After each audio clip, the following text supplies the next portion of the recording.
Hi there, my name is Massa Perez here on behalf of Kit Fox Games, giving you an introduction to our new tabletop game, Life on the Edge. I'm going to cover a few different things in this video today, including what the basics of the games are, how it kind of works, the character creation, advice for the MCs, and just the general gameplay loop that you can expect going into it.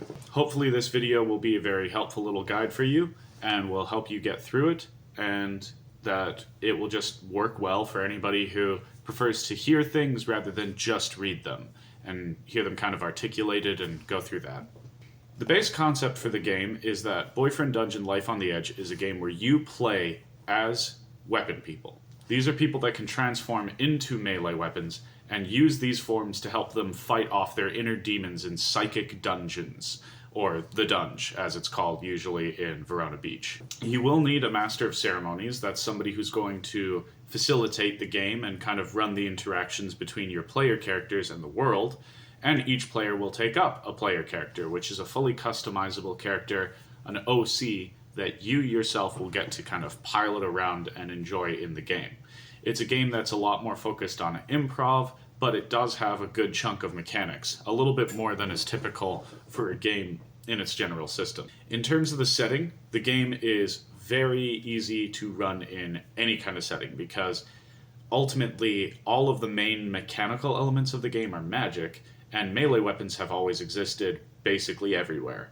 So, although you can run the game in the video games example of Verona Beach, California, which is also what the books examples will typically take place in, so that it's easier to follow along, you can run it in anything you want, whether it's a fantasy setting you devised yourself, a historical time period, or something from another piece of fiction that you really enjoy.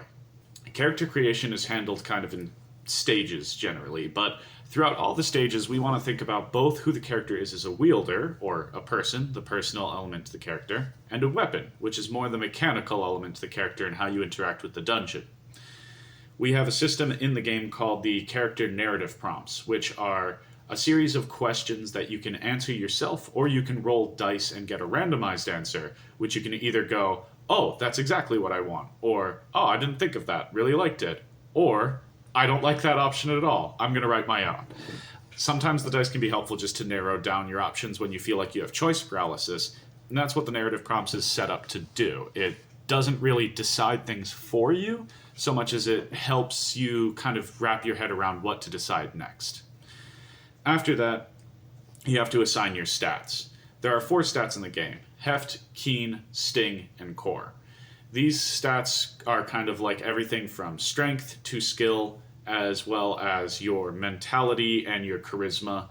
They function in a lot of different ways, and they'll change how they work in wielder form versus weapon form. So try to give them a good read when you get across them in the book.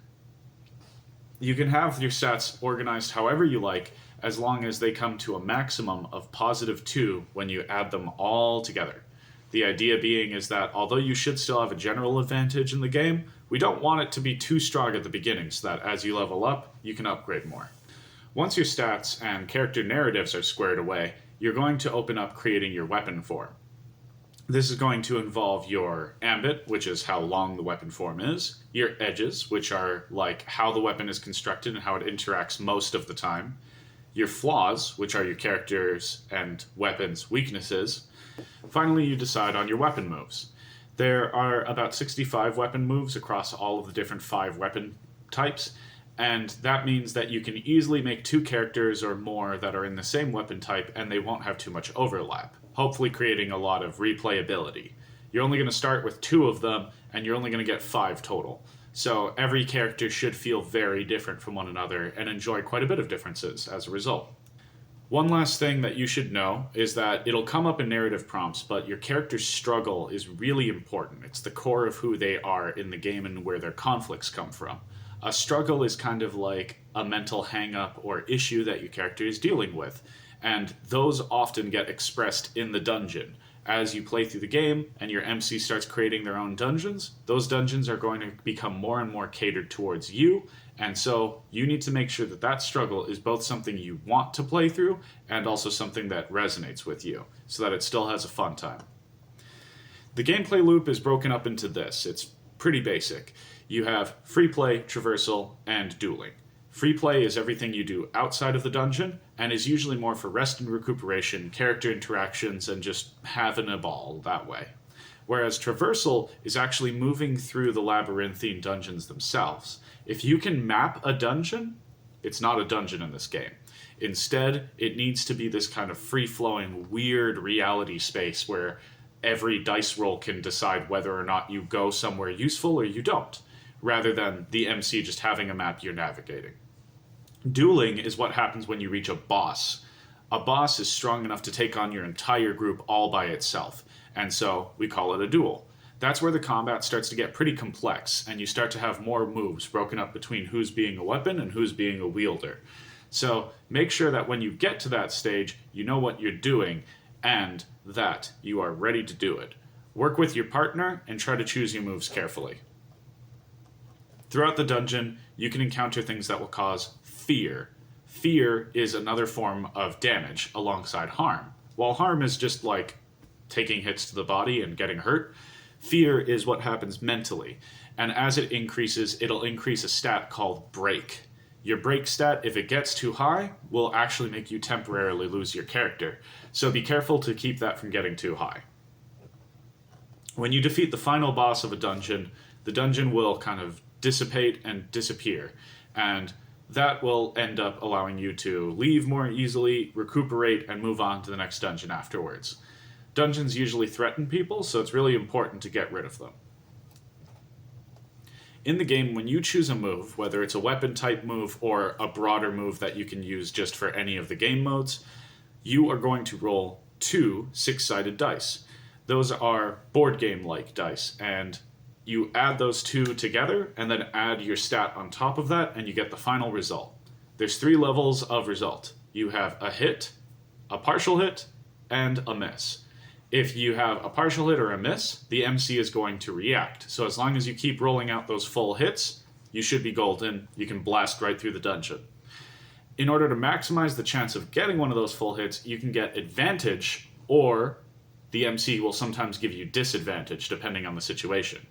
Those mean that you roll 3 d6s and only keep the 2 highest or the 2 lowest. Highest for advantage, lowest for disadvantage. If you have advantage and disadvantage at the same time, they cancel out and you just roll 2d6 like normal. You want to make sure that you have advantage as much as possible and disadvantage as little as possible, for obvious reasons. When you're playing free play and traversal, you don't have to sweat too much what moves you're choosing, because although you can get hurt or you can get driven back, you can always pop back into the dungeon or pop out of the dungeon whenever you have the ability to do so. Duels, on the other hand, can be a little bit riskier. You can leave at any time, but they can also really wreck your character. So make sure that you work with whoever you're partnered as when it comes to your weapon and wielder dynamic, so that you can choose moves and set each other up. Sometimes a wielder might take a move and it sets up the weapon for a move, and vice versa.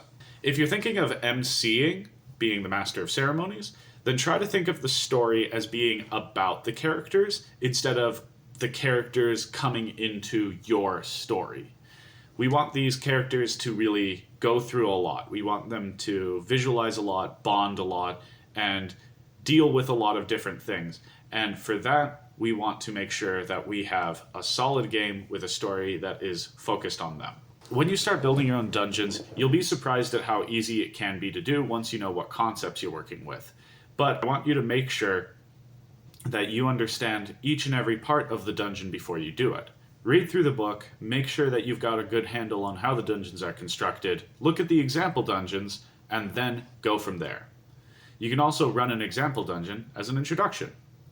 Once you start making these dungeons, there is a high chance that one of the players might take enough fear and break to end up being their broken self. This means that they'll become a boss in one of your dungeons, and you can either give up the role of MC to them if they want to do that, or you can take their character from them, they'll replace it with another, and you get to build a whole dungeon just around that one player character. It's a ton of fun. And that's pretty much it for today. For those who stuck around to the end, we would like to extend a big thank you, and would like to ask if you have any comments, questions, concerns, drop them below, or if you just want to drop some words for the algorithm, always helpful.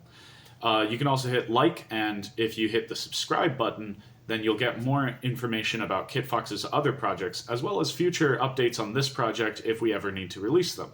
Once again, I'm Massa Perez for KitFox Games. I hope you enjoyed watching, and I hope that you are really going to enjoy the game, and will give some feedback on what you think of it. Cheers.